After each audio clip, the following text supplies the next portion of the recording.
I use in my other presentation.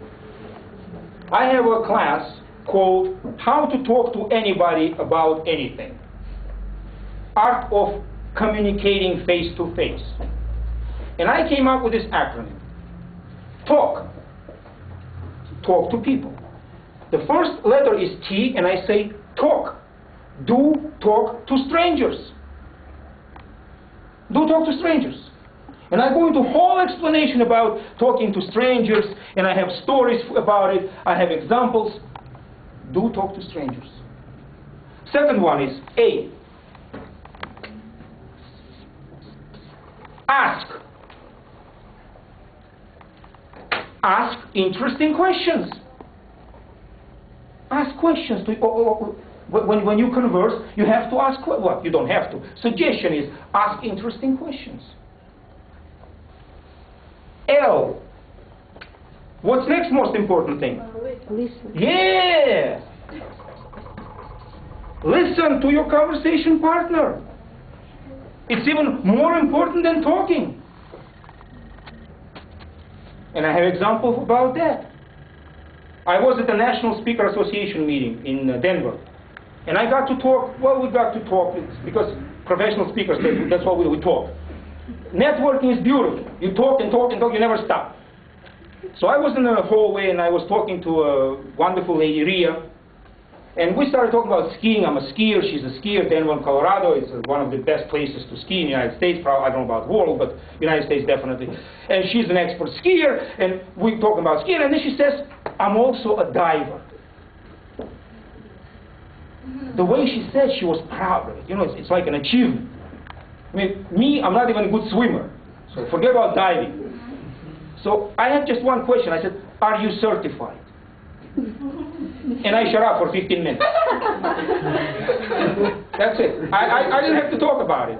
She told me that she's a certified diver, and she's a master diver, and there is a rescue diving, and there is a wreck diving, and the coral diving, and I was just thinking, wow, fascinating.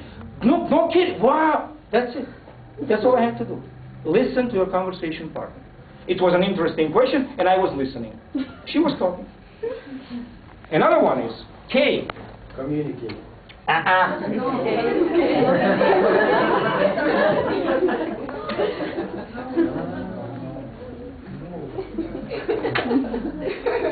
What was that? Do I need to come over? I need a marker. Oh, you need a marker? I'm not throwing it. No way. Please send it back. Thank you. Oh, what is it? No. Know what? Not what. Who? Know your audience. Know your audience. When you're conversing, when you're communicating, when you're giving presentations, rule number one, know your audience. Find out about people who are going to be listening to you. Why? Why is it so important? Any ideas? Why is it important to know your audience? To adjust the speech. To know what you're going to be talking about. What else? To know what's interesting for them. To know what may interest them. So you can give interesting, useful information. What else? Have you ever heard of controversy?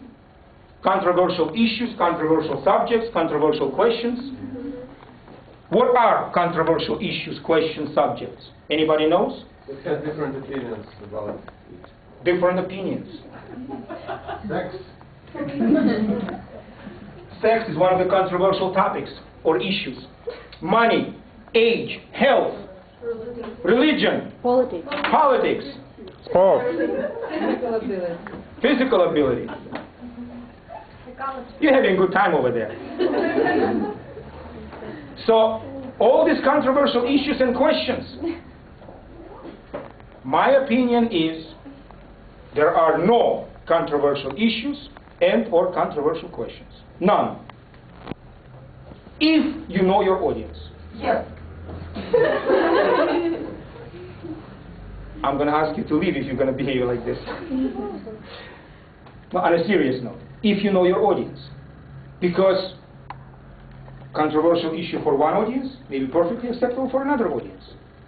When I give this example, I say, okay, let's talk about sex. If you are attending sex education class, what are you going to be talking about? That's why you came there, to talk about sex. If you are at a political rally, whatever, we have Democrats and Republicans. You are at a convention, what are you going to talk about? Politics, that's why you're there. That's all you talk about.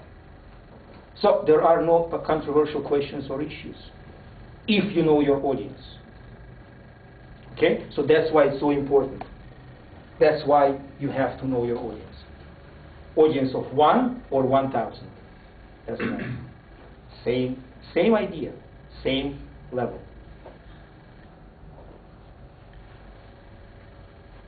That's the acronym. We go into details much more. That's why we have 2-day seminar, not just 2-hour seminar. So if you want to know more and more about how to use anchors and how to come up here instead of me standing here, you're going to be standing there giving your presentation and you're going to get feedback. How about that, huh? Come to my seminar. It's much more to learn. Any other questions? What about content and delivery? Oh, that's good. What about content and delivery? We were talking about structure and structure and structure. There is no content or delivery.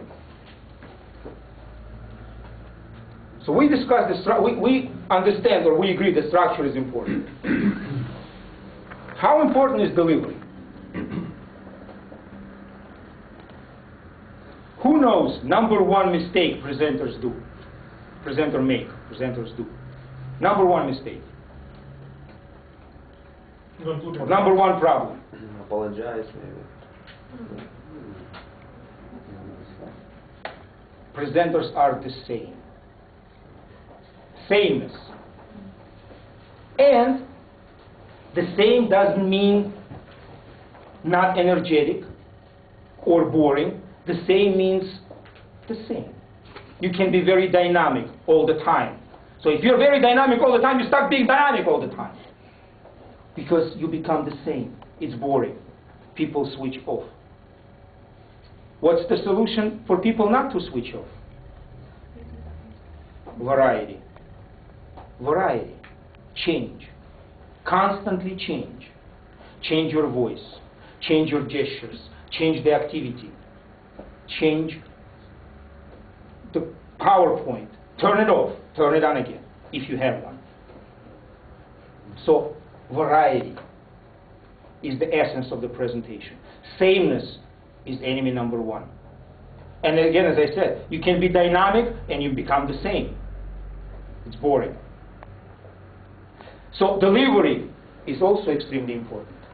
So between structure and delivery is practically 90% of your presentation. What's left? 10% for content. And yet, 90% of presenters concentrate on content and neglect structure and delivery. So 10% of your presentation is content, and 90% presenters concentrate on content. Let's switch our concentration. Now, if you don't have structure, content is not important. If you don't know how to deliver, the whole presentation will be boring. Will be flat. Flat. So, with all this in mind, from now on, we will concentrate on our structure, on our delivery, and then on our content. It is important what you're going to say. I'm not diminishing the value and importance of content, but it's not the most important thing. It's not the most important thing. For example, let's say you write a book. You wrote the book, and you published it. And now you're waiting for your first book to arrive. You're waiting for it. It's exciting. You're getting this book in this pocket, and it was raining outside. And the pocket is destroyed. So it's all soggy. You open this book, and it's all wet, and you cannot read it.